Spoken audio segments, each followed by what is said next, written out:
नमस्कार, मैं हूं पंकज झा। आप मेरे साथ देख रहे हैं एबीपी अनकट। सवाल एक ही है जिसकी चर्चा देश भर में है और वो ये है कि क्या यूपी की बीजेपी में सब ठीक ठाक है? कहीं यूपी में मुख्यमंत्री का चेहरा तो नहीं बदलने वाला है? ये सवाल कई लोग पूछ रहे हैं।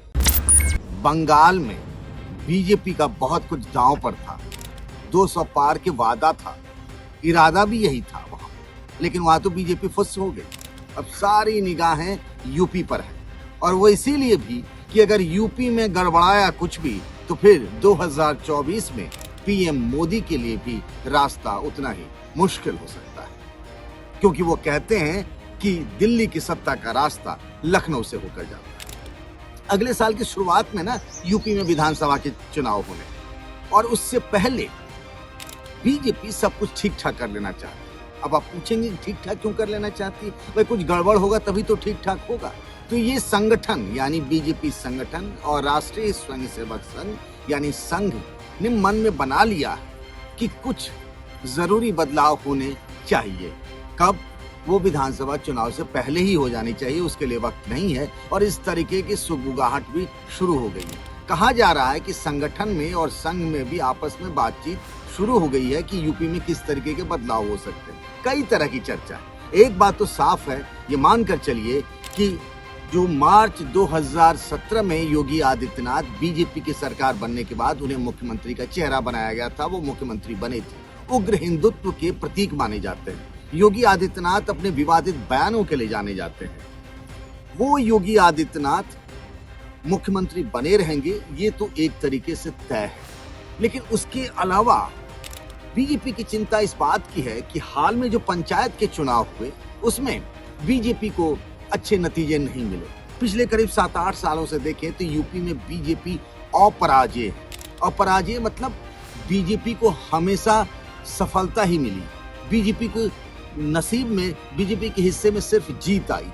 2014 का लोकसभा चुनाव यूपी में क्या डंका बजा था बीजेपी का। मोदी अगुवाई कर रहे थे चुनाव प्रचार की। लोकसभा की 80 में से बीजेपी ने इतनी सीटें जीत ले कि आप पूछ नहीं सकते। अनुप्रिया पटेल की जो पार्टी है अपना दल, उसके साथ बीजेपी ने तालमेल किया। फिर 2017 का विधानसभा चुनाव आया, बीजेपी ने 300 पार कर दिया। पहली बार हुआ, एक तरीके से रिकॉर्ड है, कभी ऐसा नहीं हुआ। 14 साल के बाद, 14 साल के सत्ता के बनवास के बाद बीजेपी की सत्ता में वापसी हुई थी जब योगी वहां सीएम बने थे। और फिर 2019 ने तो इतिहास ही रच दिया जब समाजवादी पार्टी, बीएसपी और चौधरी अजीत सिंह की राष्ट्रीय लोकदल पार्टी, तीनों पार्टियां आपस में एक मिलकर गठबंधन कर भी बीजेपी का कुछ बिगाड़ नहीं पाई।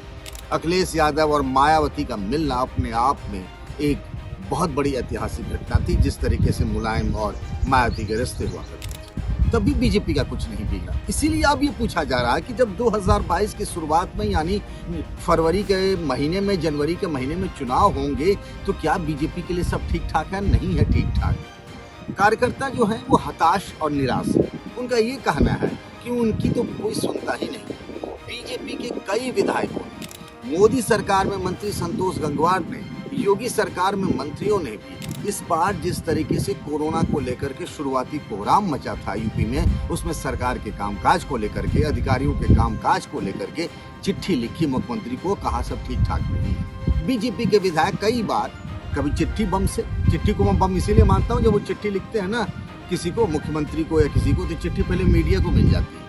तो इस तरीके से नाराजगी। तो एक बात तो मान लीजिए कि मुख्यमंत्री का चेहरा नहीं बदलने वाला है। ये कहा जा रहा है कि मंत्रिमंडल का विस्तार होगा, कुछ उसमें नए चेहरे शामिल किए जा सकते हैं, कुछ पुराने भी चेहरे शामिल किए जा सकते हैं। ये भी कहा जा रहा है कि मोदी सरकार में यानी मोदी मंत्रिमंडल का विस्तार हो सकता है अगले 1.5-2 महीने में, और उसमें यूपी के कुछ नेताओं को जगह मिलेगी, जिससे लगेगा कि 6-7 ऐसे चेहरे हैं जो यूपी विधानसभा चुनाव में सामने दिखेंगे। उन पर पार्टी के चुनाव प्रचार की जिम्मेदारी हो सकती है। ये भी कहा जा रहा है कि बीजेपी के जो प्रदेश अध्यक्ष हैं स्वतंत्र देव सिंह, वो पिछड़ी जाति के। क्या हुआ था कि बीजेपी ने पिछले कुछ सालों में बड़ी मेहनत और सूझबूझ से उसने अपना एक सामाजिक समीकरण बनाया है। ये जो हिंदी पट्टी है ना, बिहार और यूपी में चुनाव हमेशा ही सामाजिक समीकरण के आधार पर लड़ा जाता है, यानी वोटों का हिसाब किताब उसी तरीके से किया जाता है। तो बीजेपी ने इस बार एक अपराजित सामाजिक फार्मूला बना लिया था जिसमें गैर यादव सभी पिछड़ी जातियां और सभी अगड़े जातियों का उसने मिलाकर एक नया सामाजिक समीकरण बनाया था और ये बड़ा अचूक फार्मूला बन गया था। इसी के बदौलत बीजेपी लगातार जीतती आ रही थी। लेकिन लगता है कि उसमें कुछ नाराजगी, पिछड़ी जातियों में नाराजगी ये है, उनका ये कहना है कि उनको उतनी नुमाइंदगी यानी उतना प्रतिनिधित्व, सत्ता में वैसी साझेदारी या हिस्सेदारी नहीं मिली। तो ये भी चर्चा है कि बीजेपी के प्रदेश अध्यक्ष जो पिछड़ी जाति के कोई तेज तर्रार नेता को लाया जाए, मंत्रिमंडल में भी पिछड़ी जाति के लोगों को वरीयता दी जाए। ये भी कहा जा रहा है कि ब्राह्मणों के बारे में कहा जाता है यूपी में कि उनकी 10% उनकी आबादी है, वोट उनका चाहे जो भी हो लेकिन वो माहौल बनाते हैं और इस लिहाज से उनका अपना एक महत्वपूर्ण रोल है। तो ब्राह्मणों को खुश करने के लिए भी कुछ उनके लिए भी दिया जा सकता है। एक जो नए आए हैं, जो कभी पीएमओ में प्रधानमंत्री नरेंद्र मोदी के साथ बहुत दिनों तक वो आईएएस अधिकारी रहती है, के शर्मा, वैसे तो भूमिहार जाति और बिरादरी से है, मंत्रिमंडल में उन्हें भी जगह दी जा सकती है।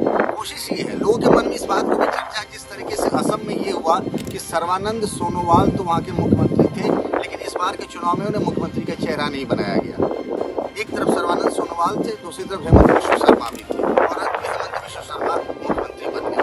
तो क्या यूपी चुनाव से पहले भी कुछ इस तरीके का फॉर्मूला होगा कि किसी को मुख्यमंत्री कैंडिडेट नहीं घोषित किया जाएगा? बहुत सारी चर्चाएं और सवाल लोगों के मन में है।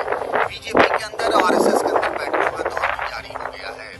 आपको बताऊं कि इसी सोमवार को बीजेपी के संगठन मंत्री बीएल संतोष भी लखनऊ पहुंच रहे हैं। पार्टी के जो प्रभारी हैं वहां पर लखनऊ में, यूपी के राधा मोहन सिंह वो भी पहुंच रहे हैं। अंदर में कई और भी अलग अलग नेताओं की बैठक हो रही है।